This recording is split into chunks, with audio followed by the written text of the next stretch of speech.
Hello everyone, how you going? Welcome to another weekly webinar, and we're going to talk a fair bit about protein today and the importance of the protein, different kinds of proteins, even go a little bit physiological and talk about the branched chain amino acids. And guys, I guess the whole idea about these webinars is to actually give you some information. Obviously, keep you switched on, keep you focusing on our program, but more importantly, guys, it's for you to actually be able to take this information for later on down the track. My whole goal is about creating sustainability for you guys. So that's been the biggest thing that I want over it. So post this, the 12, 14 weeks, whatever it is, that you're able to then take the program another level forward yourself and be able to start to help yourself get towards those goals that you want. So that's my whole intention. So if you are watching these, make sure that you take down a few notes, you learn a little bit about it, because look, they don't go long, they're not boring. Well, they might be boring, but hopefully they're not, but they're not very long, and they're just there to give you some jam-packed little bit of information about how you can take yourself forward to the next level. So guys, talking a little bit about protein, where we get our protein sources from. We get protein from absolutely everywhere, but some really good things are your nuts, your seeds, your tofu, soy products, meat, dairy products, eggs, and they're the major sort of types of sources of protein that we actually get. Generally, we'll get them through our meat protein. As you know, I always work around soy and whey-based protein bases as well, so especially if it's supplementation. But of course, eggs is another really good source of protein as well. But look guys, just like there's carbs, fats, and protein in absolutely pretty much everything that we eat, so just be mindful of that. But guys, there's different kinds of protein. We're not going to go into it, but just good for you guys to know. There's membrane protein, don't worry too much about it. There's globular protein, don't much worry about that, but there's fibrous protein as well. So they're a little bit of the sort of different proteins. You don't need to worry about them like you do with carbs or fats.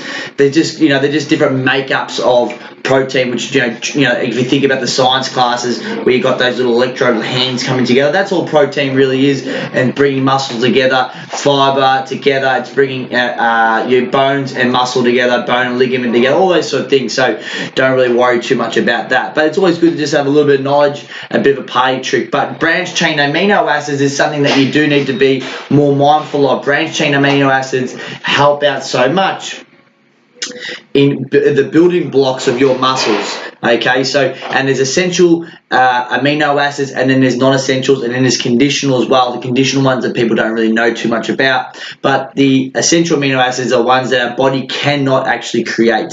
So we need to get them outside. There's 9 of them, and we need to get them outside. So through our soys, through our meats, through the food that we eat, through a protein shake, a branched chain amino drink, whatever it is, it doesn't really matter. Obviously, ideally, we're looking through to get food and really good supplements, but you got 9 essential amino acids that you want to get into your body on a daily basis. We're not going to go into the forms of what they are, because they've all got a different function, but again, just be very mindful of that. You got non-essential amino acids. Okay, there's only a few of those, and your body produces them naturally, so we don't really need to top up on them. So that's happening already. And then conditional amino acids are just due to sicknesses and stress levels, all those sort of things. There's a few different elements part of that, like every single one, and that gets affected. Those are proteins that help affect your sicknesses, help fight the battles, white blood cells, red blood cells, that sort of stuff. So not too worried about that. So guys, more importantly,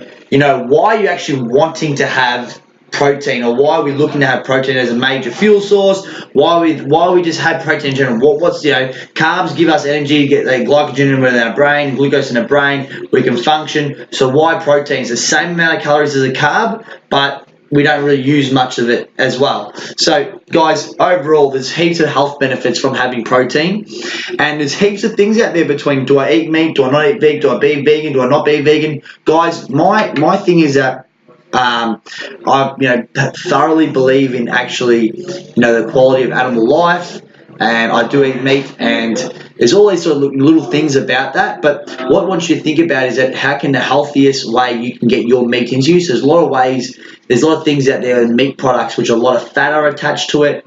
They're not killed in a very humane way. There's a lot of ethical issues there. Whatever you believe in, it doesn't matter. Some people here are vegetarians, so we'll look at getting your protein through other sources.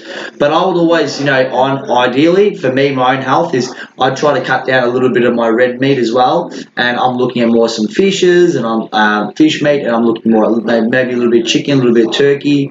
Chicken's very boring and obviously probably the most inhumane way they kill the meat or how they raise the chicken. So in cage farms and all that sort of stuff, battery hen farms and all that sort of stuff. So, but on a back to our mission, not getting sidetracked, is that there is lots of benefits of it, and so overall, look for the most healthiest one you can actually get to. So, improves your muscular health. Okay, really important, and it's the building blocks of your muscles. Recovery is so essential. We're doing a heavy workout. We're living a stressful life. We're eating really good source of protein. We're building on lean muscle mass. That's why we want to increase our lean muscle mass, increase our lean protein, increase our lean muscle mass. Feel great.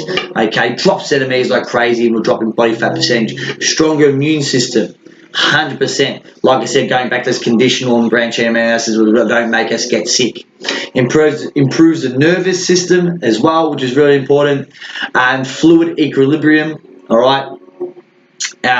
So that's more about how you withdraw water from your body. So people hold a lot of water, they have bloatingness. Protein can definitely help the digestive system pass through and help out with that. Energy provider, different things. Obviously, of course, it's calories. It will provide energy for you. But also, if you're going to have a carbohydrate with protein, it's going to help the carbohydrate become a slow releasing carbohydrate. If you don't know what that means, it's like having a high GI that gives you those sugar spikes. If you have some protein that can balance it out, that can break it down, it'll actually bring that GI down, or bring that slow release energy down. So of course, use of energy, and of course can help you break down other carbohydrates to a lower GI. In layman's terms, if you can understand. Your hair care, obviously that's our nails, our skin. You want to have strong nails, you want to have really good skin, clear up your skin. We have a lot of carbs and starchy carbs and sugars and fats will break out. It definitely happens with me a lot of the time, especially on my back as well, but be very mindful. It's very good for your skin care, your hair care. Balances your hormones, guys, as well, really important. There's a couple other things as well, but it definitely helps with cell and tissue regeneration. Another big one, improves your bone health. So pretty much think about all these things in your body, okay, is so important. So in digestive system, absorbing protein, again, very important. I spoke about it.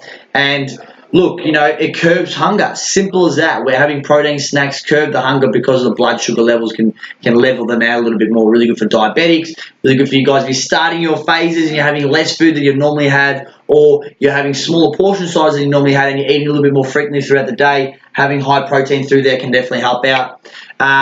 Look, guys, how much protein is recommended? Well, you guys all got a specific program around your body weight and your height and where you should be.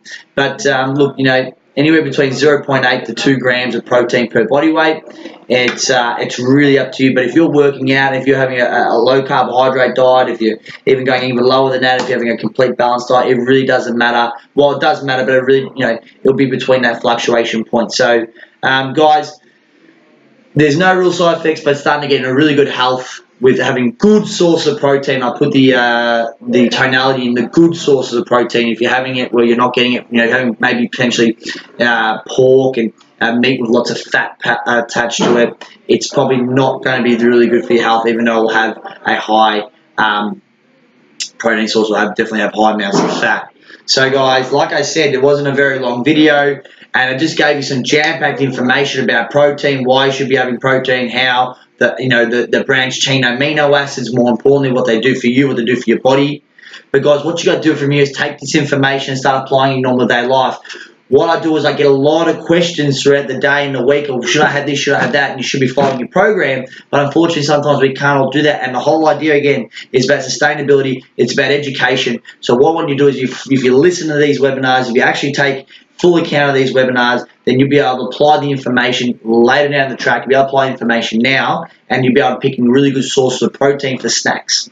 Is a simple example. So guys, I'm switching off. Thank you so much. Have an amazing day. I'll talk to you guys soon.